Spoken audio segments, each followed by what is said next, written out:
Hello everyone, welcome to Sovereign Artsakh. I'm Michael, non-Armenian, and I'm actually just doing this video here and now because it's raining out and I wanted to capture it. I wanted to break things up a little bit.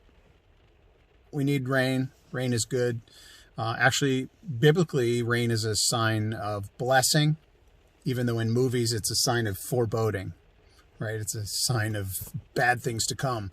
Well, biblically, it's a sign of God's provision. Please subscribe to the channel, pass this video along, click the like button. I'm going to emphasize that because that actually helps the channel to grow. YouTube recommends these videos, and turns out, I think the more the likes, the more they recommend. So click the like button. Now, obviously, the question of the hour, of the moment, I'll keep this short. Did Talaat Pasha deserve to die? And maybe the better question is, was it good? Was it better that Soghomon Tehlirian assassinated him, or did that actually abort justice? So I believe, obviously, Talaat deserved to die, and the jury did as well. But the question arose, and this is based on my association with the guy that I've mentioned in a previous video, who does the moot court, like the mock trials, to train aspiring law students. I think they do this in colleges, but this guy works with high school students. But they teach students about about legal systems around the world and prosecuting criminals, and they're using the Talaat Pasha case coming up on March 15th. I will be a judge in that case. But he hinted at something that, well, what if Soghomon hadn't assassinated Talaat and that it had actually gone to trial? Then Talaat could have been held accountable. It could have been a more public trial. The world would have known more about what actually happened. But Soghomon's trial was a day and a half. It was swept under the rug, and the world soon forgot. And those things are true. The world forgot almost instantly.